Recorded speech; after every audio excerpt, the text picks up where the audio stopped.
bus na bus yung atake, oh. Kala mo naman, maluloko yung hype na yan. Ayan! Ayan si Matthew Smith alias Victor Johnson. Yan yung walang yung scammer ko. Matthew Smith, a.k.a. Victor Johnson. Iniskam ako. Iniskam ako niyan mga yan eh. Ayan, oh, ayan, oh. Ay, balik mo sa akin 300,000 ko, no? Hey, are you taking videos without consent? Stop that! Familiar. Ikaw na naman? Sir Matthew, siya po yung nanggulo eh. Nag-scandal sa party nyo. I know. So anong ginagawa mo ngayon dito, ha? Manggugulo ka na naman? Ay, hindi po, Miss Minchin. Oo. Nandito ako para samahan ko si Sarah kasi maglilinis kami ng chimenea. Manahimik ka dyan. Eto. Yan si Matthew Smith, ha? Asan yung pera ko? Nasa 300,000 ko. Wait. Ha? Let her through. Let her through.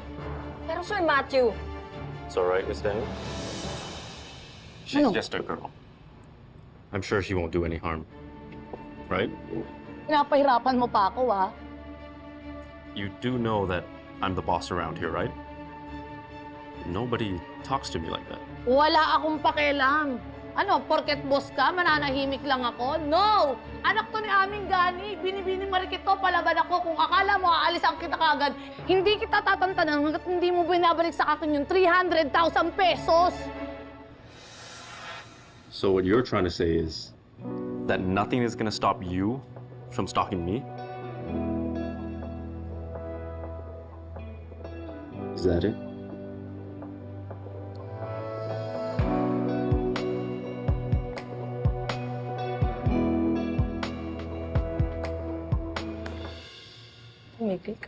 Tumigil ka, Marikit. Tapos na yung pagdidilulo mo. Tama na, okay? Tumigil ka na.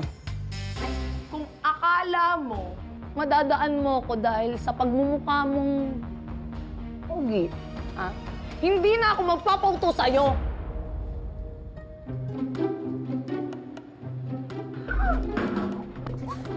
Ah! Ito kasi!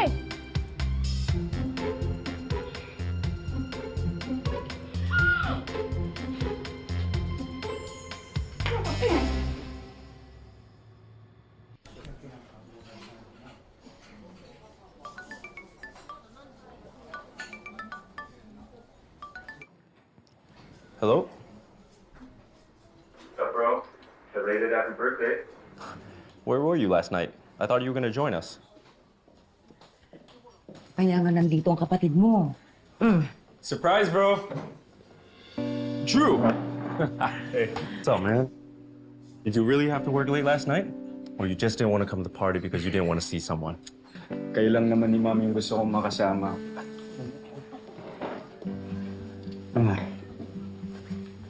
Ay, si Marcel. Ano ko desay? Arigato. So, you know you can't keep hiding from Dad, right? Ikaw ang paboritong anak nun. We all know I'm the black sheep of the family. Huwag mag-alala, anak. Darating ang panahon, maiintindihan talaga ng daddy mo kung ano talaga gusto mo sa buhay. O basta patunayan mo sa kanya, ha, na tama yung business na napili mo. Yes, Mom. Actually, my club is doing really well in Manila. Baka next year, magbubukas ako ng branch sa Makati. Oh. You should visit, Kuya. Makakalimutan mo yung ex mo. I swear, the girls are so freaking hot. Uy, sabadiha. Ano ka ba? Ang kapatid mo, hindi mo kagaya mo na babaero, no? At saka isa pa, hindi pa yun nakaka-move on doon sa ex niya kay Pia. Ito na naman po tayo. You know that's impossible, Mom. Almost impossible. Pia and I practically grew up together. Like, we're each other's inspirations. I built my whole dream around. Okay, I get it. Hindi ka pa nga nakakapag-move on. Pero, kailangan ba talaga na ganyan ka kaseryoso about everything? I mean, come on. For once in your life, just have some fun. Kayo talaga magkapatid, para kayong rosary. Full of mystery. Milya-milya talaga yung pagkakaiba nyo. Ikaw, nung 6 years old ka pa lang, napakaseryoso mo sa buhay. Para kang matanda mag-isip. Oh, ikaw naman, natuloy ng binata ka na nga. Ganyan ka pa rin, wala kang pagbabago. Paisi-isi ka, nilalaro-laro ng buhay. O sana ha, pagdating sa relasyon, magseryoso ka naman. Yan yung ginawa ni Kuya. Hmm. But ano ba talagang nangyari sa inyo? Ba't kayo nag-break? Well, sabi niya, we're not meant to be together. Like, everything felt so forced, and we were only together because our parents were business partners. But like, to her, there was no element of surprise, no wonder, no magic.